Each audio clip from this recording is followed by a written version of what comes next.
Hello friends, welcome to Kalaivani's kitchen. நம்ம channel இன்றைக்கி பார்க்க போகிற ரெசிபி சாம்பார் சாதம். பிகினர்ஸ் பேச்சுலர்ஸ் கூட ஒன் பாட் மீல்ஸாக அந்த சாம்பார் சாதம் ரொம்ப ஈஸியாகவும் அதே டைமில் ரொம்ப டேஸ்ட்டாகவும் எப்படி செய்கிறதுன்னு பார்க்க போகிறோம். உருளைக்கிழங்கு ஃப்ரை, காலிஃப்ளவர் ஃப்ரை, அப்பளம் இதெல்லாம் சாம்பார் சாதத்துக்கு நல்ல ஒரு பர்ஃபெக்ட் சைட் டிஷ்ஷாக இருக்கும். வாங்க ஃப்ரெண்ட்ஸ், இப்போ இந்த சாம்பார் சாதம் எப்படி செய்கிறதுன்னு பார்க்கலாம். ஃபஸ்ட்டு இப்போ இந்த சாம்பார் சாதம் செய்கிறதுக்கு 1 கப் நம்ம ரெகுலராக சாப்பாட்டுக்கு வீட்டில் யூஸ் பண்ணுற புழுங்கலரிசி எடுத்து வச்சுருக்கேன்.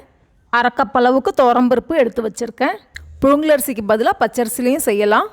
இப்போ இந்த அரிசியும் பருப்பையும் ஒரு பவுலில் சேர்த்து நல்லா கழுவி தேவையான அளவு தண்ணி சேர்த்து 1/2 மணி நேரம் ஊற வச்சுக்கோங்க. அடுத்ததாக இந்த சாம்பார் சாதத்தில் என்னென்ன காய்கறி சேர்க்க போகிறோன்னு பார்க்கலாம். ஒரு முருங்கைக்காய் இந்த சைஸ்க்கு கட் பண்ணி வச்சுருக்கேன். 8 பீன்ஸை இந்த மாதிரி நீல வாக்கில் கட் பண்ணி வச்சுருக்கேன்.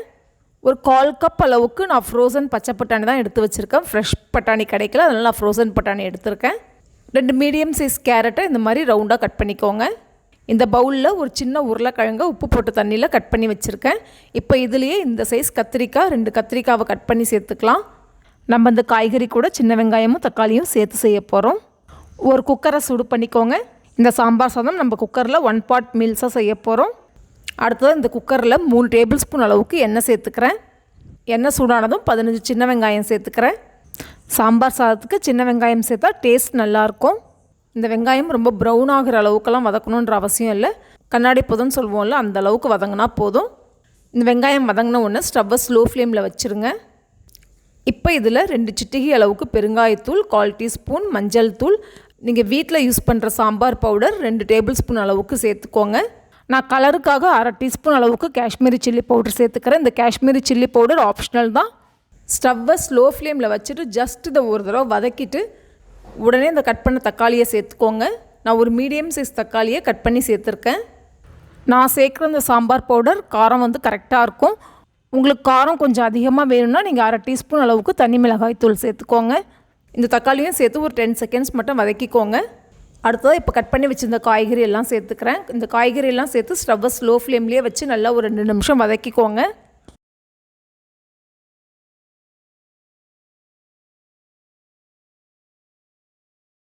இந்த காய்கறியை வதக்கிட்டு ஒரு எலுமிச்சப்பழம் அளவுக்கு புளியை 1/2 கப் தண்ணியில் ஊற வச்சு நல்லா கரைச்சிட்டு இங்கே வடிகட்டி எடுத்து வச்சுருக்கேன்.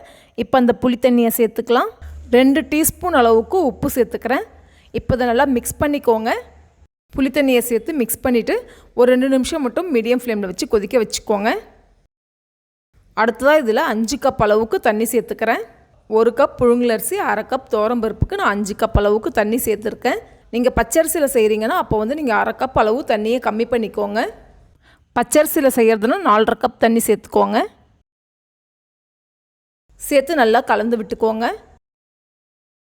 இப்போ இந்த தண்ணியில் நீங்கள் உப்பு, புளிப்பு, காரம் இதெல்லாமே செக் பண்ணி பாருங்கள்.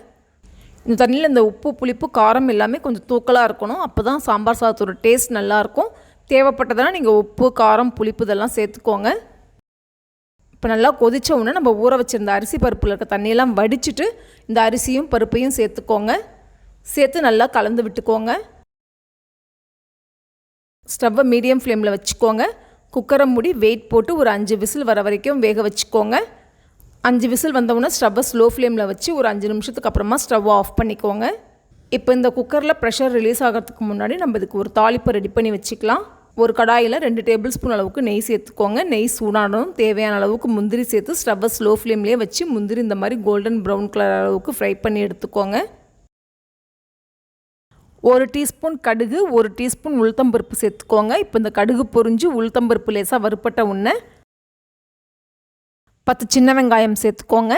கொஞ்சமாக கருவேப்பிலை சேர்த்துக்கோங்க.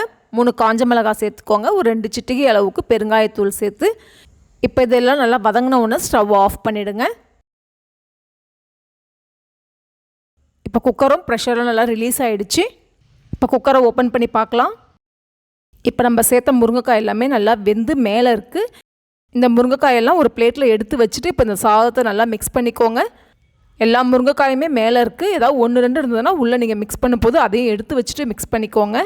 இந்த முருங்கைக்காயை நம்ம ஃபைனலாக சர்வ் பண்ணும்போது சேர்த்துக்கலாம். இந்த முருங்கைக்காயோடு சேர்த்து மிக்ஸ் பண்ணிங்கன்னா நம்ம சாப்பிடும்போது அங்கங்கே நாராக இருக்கும். சாதம் பருப்பெல்லாம் நல்லா வெந்திருக்கணும்.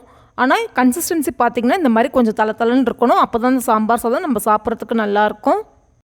இப்போயே ரொம்ப கெட்டியாக இருந்ததுன்னா சாப்பிடும்போது பார்த்திங்கன்னா ரொம்ப கெட்டியாகிடும். கொஞ்சம் கெட்டியான கன்சிஸ்டன்சியில் இருந்ததுன்னா நீங்கள் ஒரு 1/2 கப் அளவுக்கு சுடு தண்ணியை சேர்த்து மிக்ஸ் பண்ணிக்கோங்க.